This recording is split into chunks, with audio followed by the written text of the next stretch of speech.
what's your relationship with steroids? Because for me, when I was first wanting to get into bodybuilding, I was talking to this guy in the gym who was taking steroids, and he says, before you do anything, read the steroids Bible. This is 30 years ago. You know, there's edition 1, 2, 3, 4, 5, and all this stuff.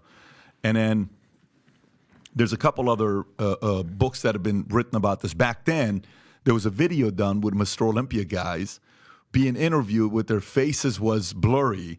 And they're all answering as if you can't recognize who's who. You can, one is Tom Class, that's Ronnie Coleman. He's like, you can recognize their body more than their face. Recognize all of it. What are you guys doing hiding yourself? We know who you are, but it was a way of saying, well, the truth about steroids. And oh my God, yeah, we don't use them. And everybody was uncomfortable talking about it. Right now, people are more open to say, here's what I've done, here's what I've done. What does the average person not know about steroids that they need to know? Everything. There's probably a lot to it. And I mean, it's funny. I did a Q&A in Dubai the other week, and some kid just literally, probably 17, asked me if he should get on steroids. And I'm like, no. Like, first of all, I always tell people, if you have to ask someone else, you shouldn't.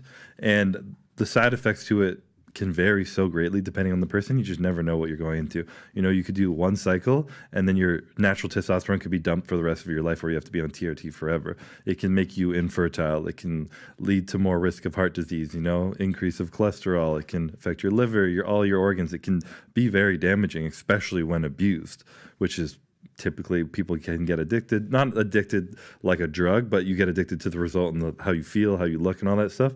So I definitely recommend anyone at a young age, don't even begin to touch it. If your physique is still progressing, don't even think about touching it. And if you're not thinking about doing this bodybuilding thing forever, then don't even think about touching it. Because some people have an idea they want to compete, and they're like, I'm going to do my first cycle and compete. And then they compete and they hate bodybuilding because it sucks. It's a lot shittier than you think it is when you get into it, especially at a high level. And then now you've done this potentially long-term damage to your body just for a 12-week prep to try and compete, and you can't go back on it. It's just not worth it. So I just always tell kids, it's sad it's even to kids, but to wait as long as possible to even think about it.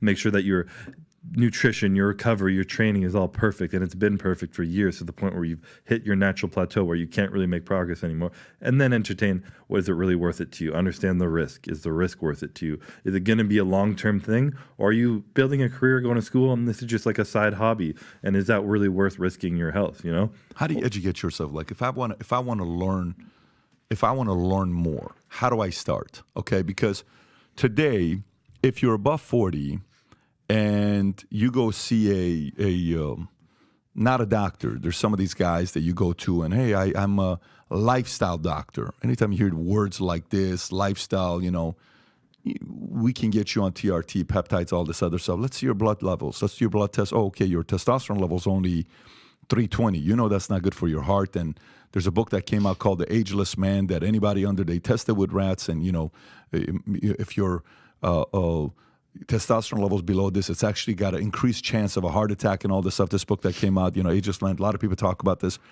And then they get you on TRT, right? So you need to get at this level. If somebody wants to learn more about steroids to go and educate themselves, how should they start? It's definitely challenging. And I think the world of TRT is different than steroids the way I look at it. Steroids are a little more underground. They're higher doses, more compounds, more things going on. I think if you're over the age of 35 and you have low T, I think TRT is a great thing for you. I think being able to have that energy and be healthy and burn body fat to have this capability is healthier than taking a little bit of TRT. So learning it, it's hard. There's a bunch of people on the internet now who talk a lot of bullshit and a lot of people who are really good, so it's hard to differentiate that. But in any aspect, you can get shitty business advice, you can get good business advice. You have to do a lot of research and be smart enough to think for yourself. You have to have people you trust who are maybe in the industry, maybe some doctors who are a little less mainstream and more progressive who can actually communicate to you about it. But also, once you hear something from them, research it. Learn how to properly research, get backed articles, multiple sources, all this stuff. It's a difficult world out there with so much information. Being able to understand anything, it all has a risk of being bullshit. Yeah, a lot of doctors you talk to, they don't even know. No. You go to a doctor and say, what do you know about this? No, I don't know. It's not good for you. It's not this. It's not okay. And then, the key then becomes some people you go to, they give you too much of it. They're like, no, here's what you got. It's not going to do anything. You're going to be all right. So it's important whose counsel you take, because there's the extremes on both sides. One that is zero tolerance at all. I don't want to know nothing about it. And there's another side that is extreme. The source becomes like, who do I trust to go talk to where I can get this intel from?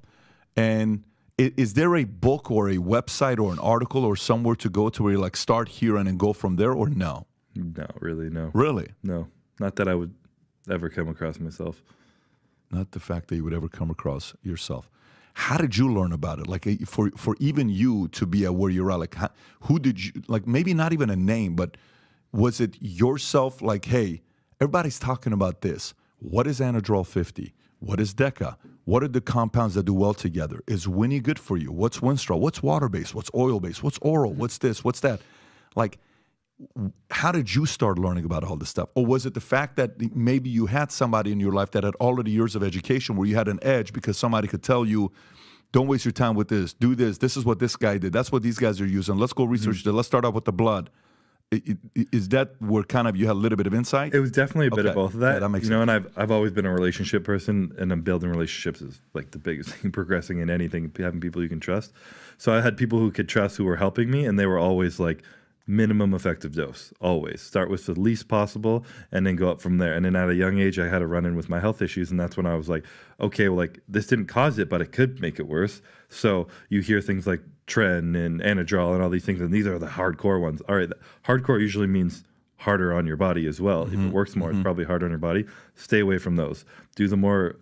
if you can get it prescribed from a doctor, it's probably more research and healthier. You're going to be doing higher doses than a doctor would, but minimum effective dose. Start as small as possible and slowly increase. You don't need to throw the kitchen sink at it to start. You start small and slowly progress over time and change every other variable before that variable. If you can change, I've still been progressing my recovery, my nutrition, my training, everything has been getting better over the years so that I can change all those variables, and I haven't had to change the amount of steroids I take for the last 5 years. It's decreased over my career. Really? Yeah. No shit. I mean, muscle maturity too is a of course, yeah. I've been training for like 14 years, but that's not that long in the world of bodybuilding. No. I'm only 28, and I'm still, my body's just staying the same weight, but I look more mature, more dense over time. So I don't need to be just like blasting shit to get huge. I'm fine-tuning everything else, training harder, and I've been able to progress with my work ethic, And there's a lot more to say about that than there is just taking more drugs. Is there any website AI that, you can look at someone's physique and you put your physique there to say, you can actually have a physique that one day you could compete for Mr. Olympia. Is there anything like that exists or no? I don't know. You know why I asked that question? The reason why I asked that question is because some people think they can't. And you can, do you think you can generally tell with a kid after he works out for about a year, like you have the right physique that if we build it, the endomorph, the mesomorph, the ectomorph, all that stuff, to say you could actually do something with this body here. Do you know what I'm saying? Like you look at a 16-year-old kid, like this kid's got something here with the body that it puts together, or you're like, no, I disagree. I think you got to go 5 years to see if somebody's got it. I would say there's a scale to everything. Of course, there's the people with the worst genetics in the world where you could imagine if they could train for a year and they can't even lose body fat, or it's very hard to. It's probably going to be difficult for them. I would say it takes years to really see if you can or not. Because I've seen people who have trained for a long time and look good, and I'm like, they're okay. And then they start learning a little bit different. They find a new edge of how hard they can train, and all of a sudden their physique changes in a year more than it did the past 3 years. So everybody's so different. I just say that because, when you see Arnold when he was at 16, 17, the way his chest would stay up, or you would look at you younger, like look at the way. I would say at a Mr. Olympia level, then you can probably tell when they're young. Yeah, if you don't have like that first picture of me with that headband and that green shirt. That's the one. I was in high school, 17 full natural, been training for a few years. I'd just been learning how to eat. I was just eating a lot. I didn't know properly how to, and obviously I had a hell of a amount of muscle on me for a high school student. Are there any supplements for you where you like to? These are some of the go-to supplements that I would, spend some time researching and looking up more, because back in the days, it's very trendy, right? Oh, creatine, HMBO, V2GO, CLAO, all this stuff. Is there anything where it's like these supplements, whether you want to be a bodybuilder or not, your body may need some of this. This is what you want to look up. And then some of the ones, if you are a bodybuilder and you're competing, these are some of the go-to supplements. And maybe it's some of them that you sell yourself. Yeah, I always look at things that stand the test of time. creatine monohydrate is the most basic, cheapest thing you can buy. It's been researched the most and it's been proven to work the most. And it absolutely does work. It's not going to be like steroids where you're going to change your life, but it will help your recovery and your progress and you will get better from taking it. And then based off that, it's just nailing nutrition in my eyes. You know, pre-workout can help you have a harder workout, get more vasodilation, get a little more blood flooding to the muscles, but it's not necessary. It just helps. Protein powder, I think, is a huge help because not if I'm having to get over 200 grams of protein in a day, it's hard to get that from food and expensive. A shake will help you get there. But other than that, everything else is just kind of bonuses that aren't really needed. And I've gone through Olympia preps where all I've taken was creatine and protein. And then everything else was taking steroids, of course, but it was focused more on diet and nutrition. Got it. So, and this is me owning a supplement company, being completely honest. Nutrition and how you eat is the most important thing.